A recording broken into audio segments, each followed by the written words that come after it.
이번 차시는 김영삼 정부의 정치에 대해서 살펴보도록 하겠습니다. 1992년 12월 18일에 실시된 제14대 대통령 선거에서 김영삼 후보가 41.9%의 지지를 얻어 대통령에 당선되고 1993년 2월 25일 제6공화국의 두 번째 정부인 김영삼 정부가 출범하게 됩니다.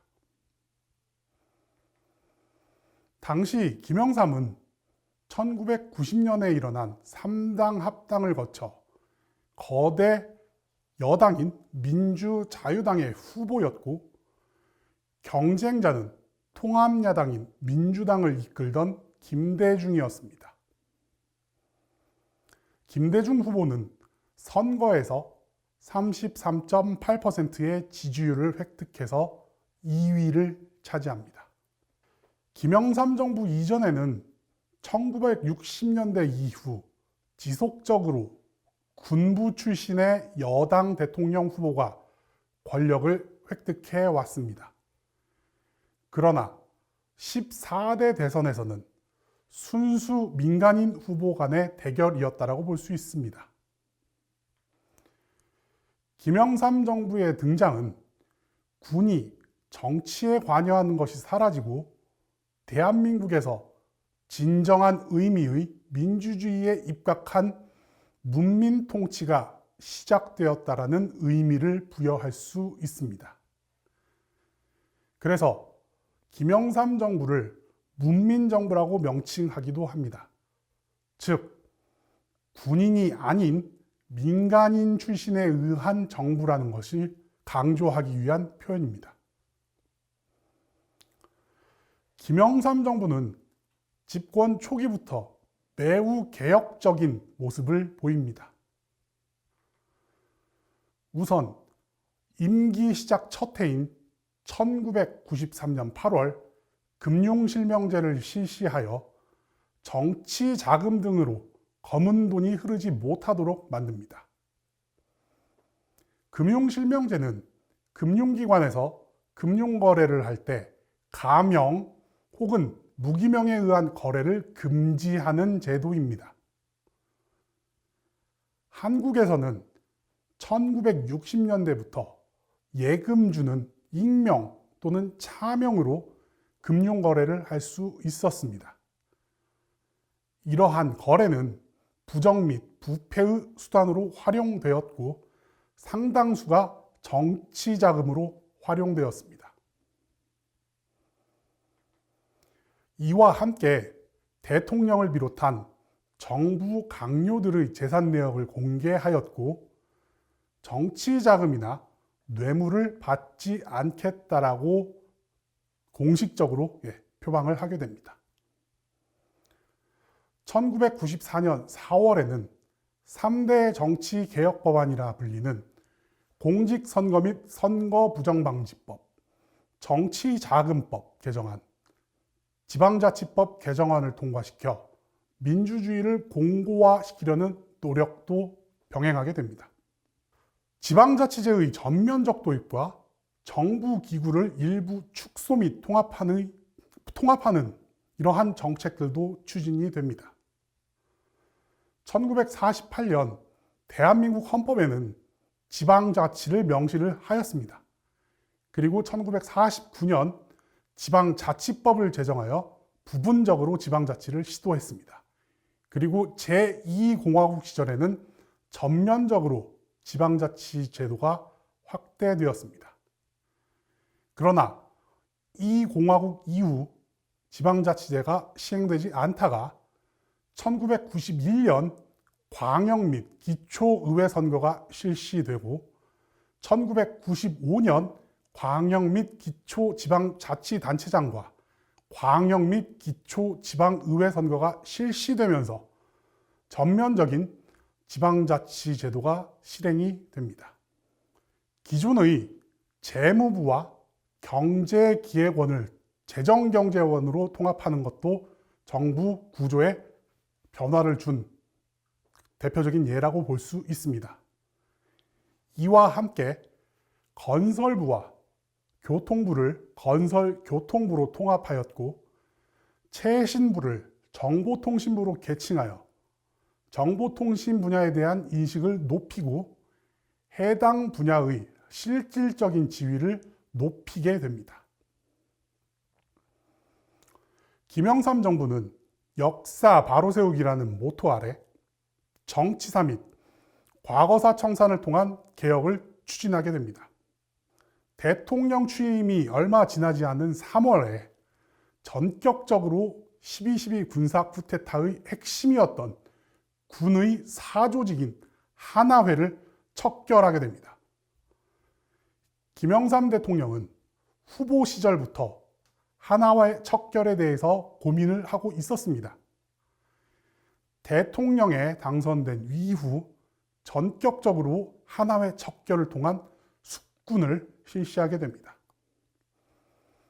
정보 누설을 막기 위해 군의 수뇌부뿐만 아니라 청와대 참모진과도 정보를 공유하지 않았습니다. 철저하게 소위 비선 라인이라 불리는 계보를 활용해서 이 하나회 척결 계획을 수립하고 실행을 하게 됩니다.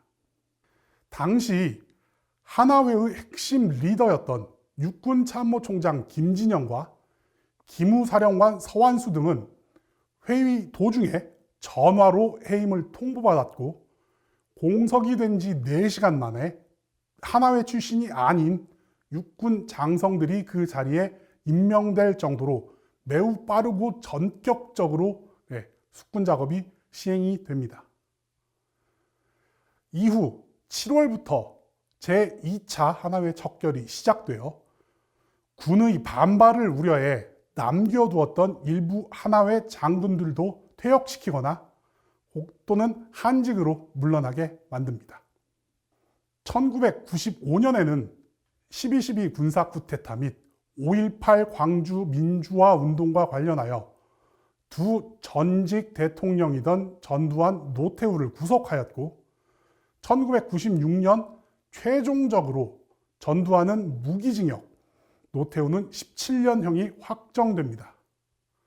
김영삼 정부가 출범한 이래 12.12 쿠데타와 관련 전두환, 노태우 및 관련자들에 대한 고소 고발 운동이 일어났습니다. 1993년 5월 김영삼 대통령 역시 12.12를 구테타적 하극상이라고 규정했으나 이들의 처벌에 대해서는 역사에 맡기자며 다소 소극적인 입장을 밝혔습니다. 더불어 고소 고발로 시작된 12.12 군사 쿠데타 및 5.18과 관련한 검찰의 수사가 1995년 10월 최종적으로 불기소하는 것으로 마무리되면서 거센 비판을 받게 됩니다. 당시 검찰의 논리는 성공한 쿠데타는 처벌할 수 없다는 것이었습니다.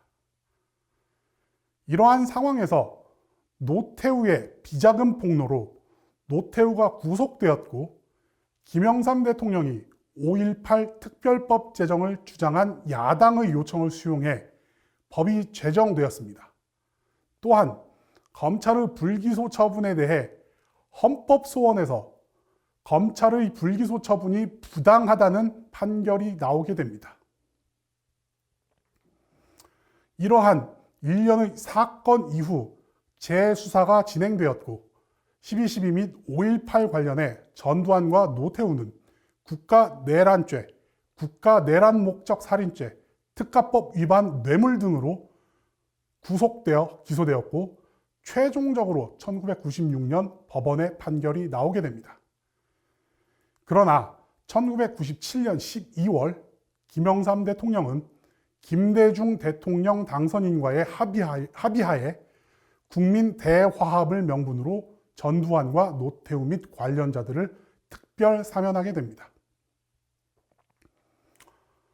이러한 정치사적 개혁과 함께 일제강점기 시절 과거사 청산도 추진됩니다.